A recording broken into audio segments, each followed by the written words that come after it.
The Stardancer drifted silently through the Cassiopeia Nebula, its systems powered down to minimal life support.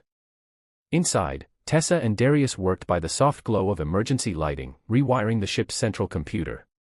"Pass me that molecular bonder," Darius requested, his hand extended without looking up from the delicate circuitry. Tessa placed the tool in his palm, their fingers brushing momentarily. Over the 3 weeks since their escape from the Harbinger, such casual contact had become commonplace, a silent acknowledgement of the connection growing between them. "That should do it," Darius announced, closing the access panel. Now the Stardancer can mask not just its energy signature but its physical mass as well. "A ship that's effectively invisible," Tessa marveled.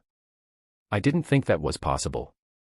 "Most impossible things are just improbable," Darius replied with a half-smile. "Until someone decides they're necessary." The ship's communication array suddenly activated, a secured transmission breaking through their radio silence. Celine's voice emerged, tense and urgent. "Darius, Tessa, if you're receiving this, the situation has escalated. The Council isn't just hunting modified humans anymore. They've declared a galaxy-wide purge of all genetic deviations. Haven has been evacuated, but we've lost contact with 4 other sanctuaries. They're calling it the Purity Initiative. Tessa exchanged alarmed glances with Darius, whose expression had hardened into something she hadn't seen before, cold, focused rage. "We've relocated to the coordinates embedded in this message," Celine continued. "And we've made contact with resistant cells across 7 systems. But we need you. Both of you. Javier has discovered something about the Council's true agenda that changes everything." The transmission ended abruptly. "They're accelerating their timeline," Darius observed, already moving toward the cockpit. "I knew the Harbinger incident would provoke them, but not like this." "This isn't your fault," Tessa said firmly, following him. "The Council has been moving toward this for decades. You said yourself they were never going to stop." Darius extracted the coordinates from Celine's message and plotted a course. "No, but I may have given them the excuse they needed. The question is, why now? Why risk exposing their intentions so publicly?" The Stardancer's engines hummed to life as they prepared to jump. Tessa settled into the co-pilot's seat, considering the question. "Because they're afraid," she realized. "Our escape, the Harbinger incident, it showed vulnerability. If word spread that the Council's flagship could be defeated, they'd lose control of the narrative." Darius nodded. "Better to strike fast and eliminate the threat completely." The Stardancer entered hyperspace, streaking toward the coordinates Celine had provided, a small planetoid in the outer reaches of the Fornax system, far from established trade routes. What did Javier mean about the Council's true agenda? Tessa wondered. "I don't know," Darius admitted. "But Javier was high-level Council Science Division before he defected. If anyone could uncover their secrets, it's him." When they emerged from hyperspace, the planetoid loomed before them, a cratered, seemingly uninhabitable rock. Tessa guided the ship toward a landing beacon transmitting on an encrypted frequency. As they approached the surface, what had appeared to be a desolate wasteland revealed itself as a complex network of structures built into the natural formations, camouflaged to be invisible from orbit. "Impressive," Darius murmured as they landed in a concealed hangar. "The resistance has gotten more organized since I went into seclusion." Celine met them at the airlock, her star-filled eyes reflecting the gravity of the situation. "You made it. Good. We don't have much time." She led them through corridors bustling with activity, modified humans and other species working together with focused urgency. Tessa noticed many wore similar silver patterns to Celine's, though each design was unique. "What are these markings?" she asked, gesturing to a passing engineer whose arms bore intricate silver lines. "Quantum circuits," Celine explained. "A new type of modification. They allow us to interface directly with certain technologies." "Self-implemented modifications," Darius observed. "You're adapting faster." "We had to," Celine replied grimly. "The Council's been adapting too." They entered a large central chamber where dozens of people gathered around holographic displays showing star maps, ship movements, and data streams. At the center stood Javier, his mechanical eye scanning readouts with inhuman speed. "They're here," Celine announced. Javier looked up, relief visible on his weathered face. "About time." We have less than 72 hours before the Council launches their Purity Armada. What did you discover? Darius asked without preamble. Javier gestured them toward a secure room adjoining the main chamber. Once inside, he activated a privacy field before retrieving a small data crystal from his pocket. This is what I managed to extract from the Council's restricted archives before I fled, he explained, inserting the crystal into a reader. It's taken months to decrypt. A holographic image materialized above the table, ancient schematics for what appeared to be genetic engineering on a massive scale. The Genesis Project, Tessa recognized immediately. Yes and no, Javier corrected. These are the original designs, from before the Council's formation. Before humans even joined the galactic community. Darius stepped closer, examining the schematics with intense focus. These aren't human designs. Exactly, Javier confirmed. The Genesis Project wasn't created by humans at all. It was given to them by the same beings who later formed the Exalted Council. The revelation hung in the air like a physical presence. Tessa struggled to process the implications. But why would the Council provide advanced genetic technology only to ban it later, she asked. Control, Darius answered softly, his eyes never leaving the schematics. Give humans enough knowledge to become a threat, then use the threat to justify restrictions.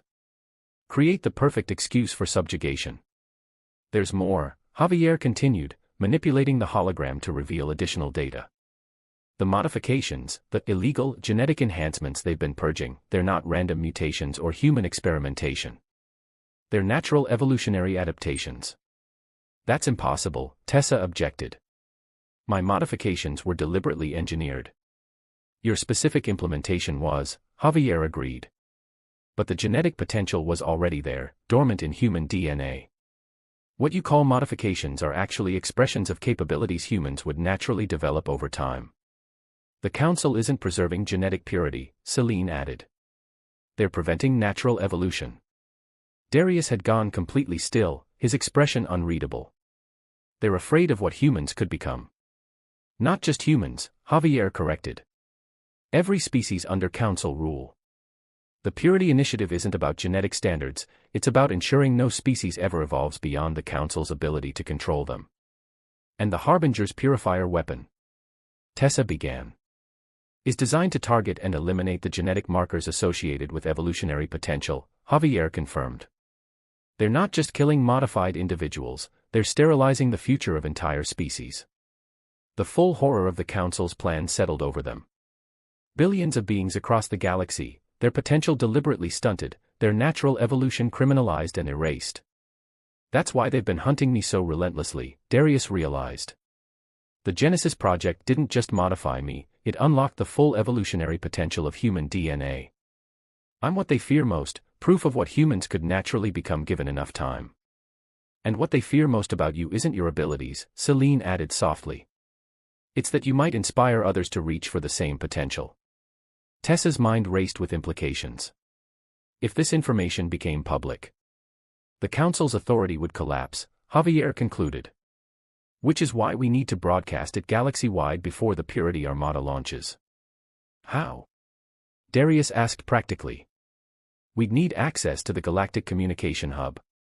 It's inside Council headquarters, the most heavily guarded facility in known space. Actually, Celine smiled for the first time since their arrival, we have something better. She activated another holographic display, showing technical schematics for what appeared to be a massive transmission array. We've built our own hub. With enough power, we can override the Council's emergency broadcast system. You'd need energy equivalent to a small sun, Darius pointed out. Which is why we need you, Javier said, looking directly at Darius. Your cellular structure can channel and amplify energy beyond conventional limits. Combined with our quantum circuit modifications, we could generate the necessary power surge. Darius grew very still. At what cost? The room fell silent. Javier and Celine exchanged glances. Significant cellular degradation, Javier admitted finally. Perhaps terminal. You're asking him to sacrifice himself, Tessa stated flatly, stepping protectively closer to Darius. I'm presenting an option, Javier corrected gently. The only one that might save billions of lives. Darius remained silent, his expression distant. Tessa could almost see the calculations running behind his eyes. There has to be another way, she insisted. If there is, we haven't found it, Celine replied. And we're out of time.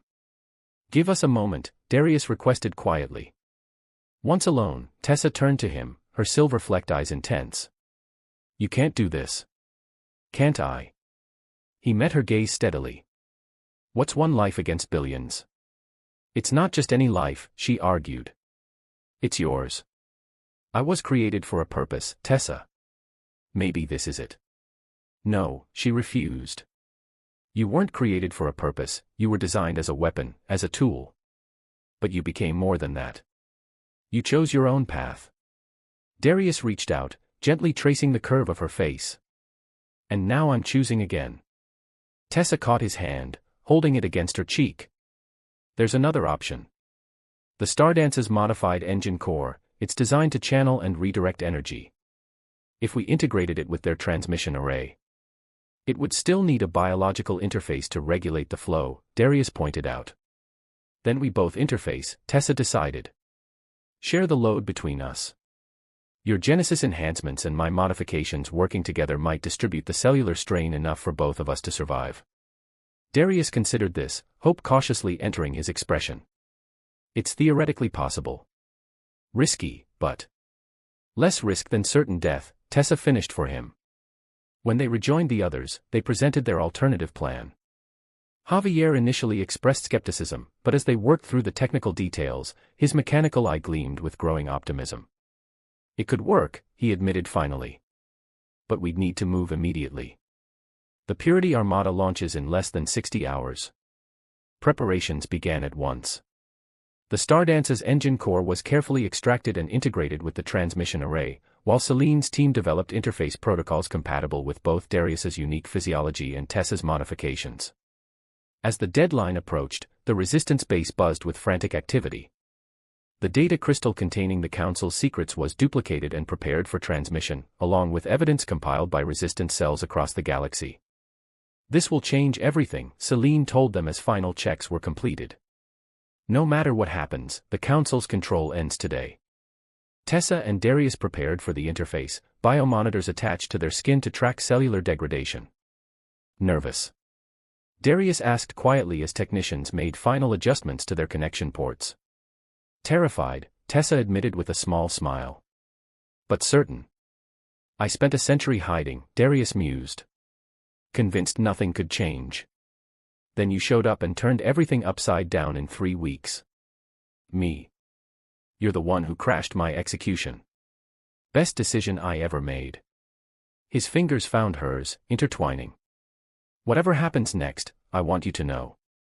Tell me after, Tessa interrupted, squeezing his hand. When we've won. The moment arrived.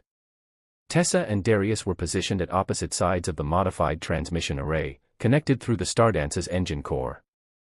Javier monitored energy levels while Celine prepared the broadcast. Initiating power transfer in 3, 2, 1. Energy surged through the array, channeled first through Darius, whose cells began to glow with an inner light that spread through the connecting conduits. Tessa gasped as the power reached her, feeling it resonate with her modified DNA. Together, they formed a circuit, Darius's Genesis-enhanced cells amplifying the energy, Tessa's modifications stabilizing and directing it. The transmission array hummed, vibrating with building power. Broadcast initiating, Celine announced. Breaking through Council encryptions now. Across the galaxy, communication systems suddenly activated. Holographic displays in homes, public spaces, and vessels flickered as the Resistance message overrode scheduled programming. In the Council chambers themselves, the exalted members watched in growing horror as their secret plans were exposed to trillions of beings simultaneously. The evidence was irrefutable, their millennia of control revealed as deliberate suppression of natural evolution. At the transmission array, Tessa fought through the pain of cellular strain, her vision blurring as energy coursed through her body. Across from her, Darius maintained the flow, his expression serene despite the visible toll on his physical form. Cellular degradation approaching critical in both subjects, Javier reported tensely. 10 more seconds needed for complete transmission. We can hold, Darius assured him, his voice strained but determined. Tessa focused on maintaining her part of the circuit, drawing strength from Darius's unwavering presence across the array. Their eyes met through the shimmering energy field between them, communicating without words. Transmission complete. Celine announced finally. Disconnecting power now. The energy flow ceased abruptly. Tessa collapsed, her legs giving way beneath her. Across the array, Darius fell to his knees, breathing heavily. Medical teams rushed forward, administering cellular regeneration treatments. Javier hovered anxiously, checking readouts. Significant damage, he reported. But not irreversible. They'll recover. As the resistance celebrated around them, Tessa was transferred to a medical pod beside Darius. Through the transparent barriers, their hands reached for each other, fingertips touching the separating walls. We did it, she whispered. You were right, Darius replied, his voice weak but his eyes bright. There was another way. 3 months later, the galaxy looked markedly different. The Council had fractured, its authority shattered by the revelations. Some former Council species had formed a new evolutionary alliance, dedicated to protecting the natural development of all sentient beings. Others had retreated to their home systems, isolating themselves from the changing galactic order. Aboard the repaired Stardancer, Tessa and Darius observed a distant nebula where new stars were forming. Their recovery had been slow but steady, their cells gradually healing from the tremendous strain of the transmission. The Alliance wants us to join their leadership council, Tessa mentioned, scrolling through recent communications. Celine thinks we'd be powerful symbols of the new era. Politics, Darius made a face. Not my specialty. Mine either, Tessa agreed. But we can't just disappear. Too many people look to us now. Darius considered this, his expression thoughtful. The apathy that had defined him for decades had been replaced by something new, purpose, tempered with wisdom. What if we took a middle path, he suggested. Not leaders, but guides. We could establish a sanctuary for those still developing their potential, share what we've learned. Teachers, Tessa smiled. I like that better than politicians. With occasional adventures, Darius added with a grin. The galaxy's still full of secrets waiting to be uncovered. Tessa moved closer to him, studying the faint silver patterns that had emerged on his skin during their recovery, quantum circuits similar to Celine's, but unique to his Genesis physiology. Her own modifications had evolved as well, adapting in ways that still surprised her daily. Do you ever regret it? She asked softly. Leaving your quiet life behind.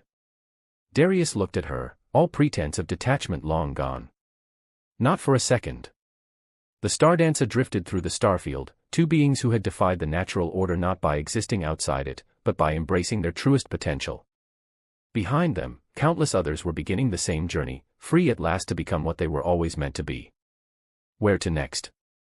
Tessa asked, her hand finding his. Darius gestured toward the vast expanse of stars before them. Wherever evolution takes us.